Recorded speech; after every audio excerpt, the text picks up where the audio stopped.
Welcome back to Kids Grow. आज मैं बात करने वाली हूँ कि एक न्यू बॉर्न बेबी को कब से हम नहलाना स्टार्ट कर सकते हैं, कितने दिन का डिफरेंस होना चाहिए उसको नहलाने के लिए, और स्टार्टिंग में बच्चों को नहलाने के लिए क्या क्या ध्यान रखें। ये सारी चीजें इस वीडियो में मैं आज आपको बताने वाली हूँ। वीडियो को एंड तक जरूर देखिएगा, स्किप मत कीजिएगा। सारी चीजें आपको नोटिस करनी है। न्यू पेरेंट्स के लिए हर एक बात का ध्यान रखना बहुत ज़रूरी है। अगर कुछ भी बात आप ध्यान नहीं रखते हैं तो बच्चे को हो सकता है बहुत बड़ा नुकसान। लाखों सवाल होते हैं न्यू मॉम्स के मन में कि वो कैसे कैसे करें, तो सारी चीज़ों का एक एक करके हम सॉल्यूशन ज़रूर डिस्कस करेंगे। सबसे पहले हम उनके बात पर डिस्कस कर लेते हैं कि कैसे उनको नहलाना है और कब से स्टार्ट कर सकते हैं। तो सबसे पहले मैं उनके नहलाने के प्रोसेस की बात कर लेती हूँ कि आपको किन किन चीज़ों का ध्यान रखना है और किस तरीके से करना है। बाद में मैं आपको बताऊँगी कि बॉर्न के कितने समय बाद आप बच्चे को नहला सकते हैं। तो ये सारी चीज़ें आज हम डिस्कस करते हैं। चलिए वीडियो स्टार्ट करते हैं। अगर मेरी वीडियो आपको अच्छी लगती है तो ज़रूर इसको लाइक कीजिएगा। तो सबसे पहले प्रोसेस की बात करते हैं। आपको पहली बात जो ध्यान रखनी है, न्यू बॉर्न बेबी स्टार्टिंग में नहलाने के लिए आपको प्योरीफाई वाटर का ही यूज़ करना है। प्योरीफाई वाटर क्यों यूज़ करना होता है? क्योंकि पानी में इतना आयरन होता है जो बच्चे की बॉडी को नुकसान पहुंचा सकता है। इसलिए आपको ध्यान रखना है कि प्योरीफाई वाटर कम से कम 1 महीने तक आप ज़रूर यूज़ करें। जब से आप नहलाना स्टार्ट करते हैं तब से लेकर 1 महीने तक आप यूज़ कर सकते हैं। उसके बाद आप घर के पानी को भी यूज़ कर सकते हैं, नॉर्मल वाटर जो भी है। अगर किसी के घर का पानी ऐसा भी है कि वो उसमें आयरन ज़्यादा नहीं है तो वो बच्चे को नहलाने के लिए यूज़ कर सकते हैं, पर फिर भी ज़रूरी है प्योरीफाई वाटर ही आप यूज़ करें। इसके बाद हम बात करते हैं, बच्चे को आप रूम के अंदर नहलाएं तो बहुत अच्छा है। स्टार्टिंग में बच्चे को रूम के अंदर नहलाएं। आप बाथ टब जो है उसका वो सारा रूम के अंदर, उसका सारा मटेरियल रूम के अंदर ले आएं। रूम के अंदर एक ही टेम्परेचर में बच्चा रहता है, उसी टेम्परेचर में बच्चों को आप नहलाते हैं। उसी टेम्परेचर में उसके बाद आप उसको पानी से अलग हटाते हैं, उसको पूछते हैं, तो एक ही टेम्परेचर बना रहता है रूम का। अगर बच्चे का टेम्परेचर बदलता रहता है, बार बार उसको आप इधर ले जाते हैं, बाहर कपड़े उतारने के बाद बाहर की तरफ ले जाते हैं, बाथरूम में ले जाते हैं, बाथरूम का एक टेम्परेचर अलग होता है। बार बार बच्चे का टेम्परेचर इस तरीके से अगर चेंज होगा तो बच्चे को ठंड लगने की प्रॉब्लम हो सकती है, या भी कई सारी प्रॉब्लम्स हो सकती है। तो ये भी आपको ध्यान रखना है। सबसे स्टार्टिंग में आप बच्चे को अगर रूम के अंदर ही नहलाएं तो ये बहुत अच्छा होगा, क्योंकि सेम टेम्परेचर में बच्चा अगर रहेगा तो उसके लिए वो फायदा रहेगा। एक तो वैसे भी वो एक माँ के पेट में जब रहता है तो एक अलग टेम्परेचर में होता है, बाहर आने के बाद उसको एक अलग टेम्परेचर में रहना होता है। तो इस तरीके से बार बार चेंज होना उसके लिए भी, उसको भी मतलब उसको धीरे धीरे आदत पड़ेगी टेम्परेचर को सहने की, तो इसलिए उसको टाइम देना ज़रूरी है। स्टार्टिंग में आप रूम के अंदर नहला सकते हैं बच्चों को। इसके बाद अब बात करते हैं कि पानी के टेम्परेचर की। बच्चे का पानी का टेम्परेचर चेक करना बहुत ज़्यादा ज़रूरी है। बच्चे के नहाने के लिए गुनगुना पानी ही यूज़ करें। आप अपनी कोहनी से पानी का टेम्परेचर चेक कर सकते हैं, या फिर अपने फेस पर लगाकर पानी का टेम्परेचर देख सकते हैं कि बच्चा इसको ले सकता है कि नहीं। आप हाथ की हथेली से बिल्कुल चेक कीजिएगा, इससे आपको पता नहीं चलेगा। तो इसके बाद आपको पानी का टेम्परेचर अच्छे से चेक कर लेना है। सर्दी का मौसम हो या गर्मी का, गर्मी के मौसम में बिल्कुल ठंडा पानी आप लाकर बच्चे को नहला दें, ऐसा नहीं करना है। तब भी आपको हल्का गुनगुना पानी ही रखना है। जो सर्दी में आप यूज़ करेंगे उससे थोड़ा कम आप यूज़ कर सकते हैं, लेकिन मतलब नॉर्मल वाटर से थोड़ा सा हल्का गुनगुना हो तो वो गर्मी में यूज़ कीजिए। लेकिन सर्दी में तो आपको गुनगुना लेना है, इतना गर्म भी नहीं ले लेना है जिससे बच्चे की स्किन जल जाए या बच्चे को प्रॉब्लम हो जाए। ज़्यादा गर्म नहीं लेना है आपको यहाँ, या फिर आपको अपने फेस पर पानी लगाकर चेक कर लेना है। तो रूम टेम्परेचर की बात हो गई, वाटर टेम्परेचर की बात हो गई, इसको आपको ध्यान रखना है। अब ध्यान रखना है कि कितने दिन के डिफरेंस पर आप बच्चे को नहला सकते हैं। तो सबसे पहले डिफरेंस की बात करें तो 1 मंथ तक जब आप बच्चे को नहलाते हैं तो आपको 1 दिन का डिफरेंस रखना चाहिए। एक दिन आप बच्चे को नहला दीजिए और दूसरे दिन स्पॉन्ज कीजिए उसकी बॉडी को। तो इस तरीके से आपको मेंटेन करके चलना होगा। रेगुलर आपको नहलाने की कोई ज़रूरत नहीं है। गर्मी का मौसम है तब भी आप इस चीज़ को मेंटेन करके चले, कोई दिक्कत नहीं है, कोई प्रॉब्लम नहीं होगी। आप इस चीज़ को मेंटेन करके ज़रूर चले, क्योंकि उसको टेम्परेचर को एडजस्ट करने में उसको थोड़ा सा टाइम लगता है। तो आप रेगुलर उसको नहलाने लगे ऐसा मत कीजिए। उसको एक दिन छोड़ के एक दिन नहलाइए।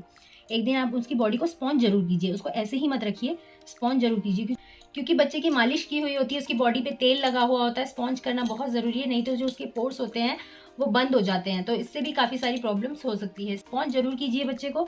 अगर आप सर्दियाँ हैं तो आप 2 दिन का भी गैप ले सकते हैं। 2 दिन आप स्पॉन्ज कीजिए, 1 दिन नहलाइए। स्टार्टिंग के 1 मंथ आप ये चीज़ें ध्यान से ज़रूर कीजिए। इस तरीके से आपको नहलाने का शेड्यूल बनाना है बच्चे के लिए। अगली बात हम करेंगे कि बच्चे की सारी चीज़ें आप पहले से ही अरेंज कर लें। ऐसा नहीं कि बच्चे को आप नहलाने लगे, नहलाने के बाद आप टॉवल ढूँढ रहे हैं उसका, या फिर आप उसके जो भी कॉम्ब ढूँढ रहे हैं, या फिर उसका काजल ढूँढ रहे हैं, जो भी आपकी चीज़ें आपको ज़रूरत होती है, उसका मॉइस्चराइज़र क्रीम कहाँ है आप ढूँढते फिर रहे हैं। मॉइस्चराइज़र क्रीम के लिए आपको उसको बच्चे को थोड़ी देर यूँ ही लेटा के रखना पड़ेगा, उसके बाद आप उसको मॉइस्चराइज़ करेंगे, फिर कपड़े पहनाएँगे, तो ऐसा आपको नहीं करना है। इस तरीके का अरेंजमेंट बच्चे के लिए बहुत नुकसान हो सकता है। सारी चीज़ें अरेंज करके रखेंगे तो आपको सारी चीज़ें एक-एक करके तुरंत मिल जाएँगी। आप उसको जल्दी से स्पॉन्ज करके या पोंछ कर आप उसको सारी चीज़ें मॉइस्चराइज़ करके बच्चे को मॉइस्चराइज़र क्रीम लगा के, या जो भी आप तेल जो भी आप यूज़ करते हैं वो आप लगाकर बच्चे को कपड़े पहना दीजिए। ये सारी चीज़ें अरेंज करके रखना पहले से बहुत ज़रूरी है। अगली बात हम करेंगे, आप बच्चे को नहलाते समय किसी की हेल्प ज़रूर लें।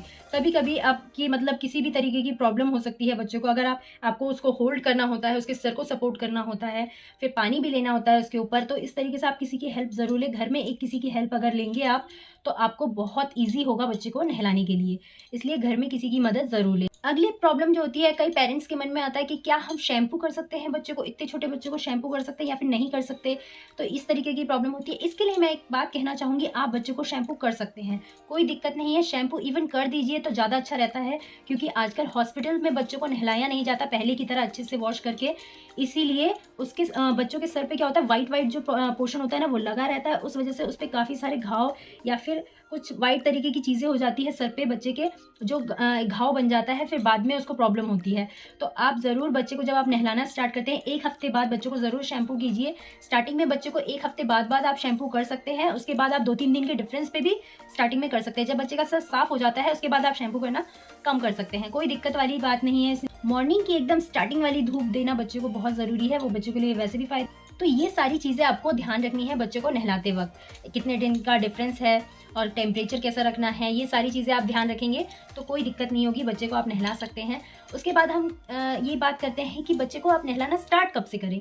ये प्रॉब्लम्स भी काफ़ी सारी माँ सोचती है कि कब से हम स्टार्ट करें, कि जिनके घर में ग्रैंड पेरेंट्स नहीं होते हैं। जब ग्रैंड पेरेंट्स होते हैं तो वो खुद ही बता देते हैं, और कभी-कभी नहीं होते हैं पास में, तो प्रॉब्लम होती है। तब माँ खुद सोचती है कि कैसे मैं करूँ, कैसे स्टार्ट करूँ, इससे पूछती है, उससे पूछती है। तो उनके लिए मैं बताना चाहूँगी कि बच्चे को आप जब आप स्टार्ट कर सकते हैं, वैसे तो आप दूसरे, तीसरे दिन से ही आप स्टार्ट कर सकते हैं, लेकिन अच्छा होगा जब बच्चे की कॉर्ड निकल जाती है सूख कर, उसके बाद ही आप नहलाना स्टार्ट करें। बच्चे की कॉर्ड 7-8 दिन में या 10 दिन, ज़्यादा से ज़्यादा 10 दिन में निकल जाती है, उसके बाद ही बच्चों को आप नहलाना स्टार्ट करें। इसलिए क्योंकि बच्चे के यहाँ कॉर्ड में पानी जाने का डर रहता है, अगर पानी जाता है तो फिर वहाँ पे इन्फेक्शन होकर घाव बनने का डर रहता है।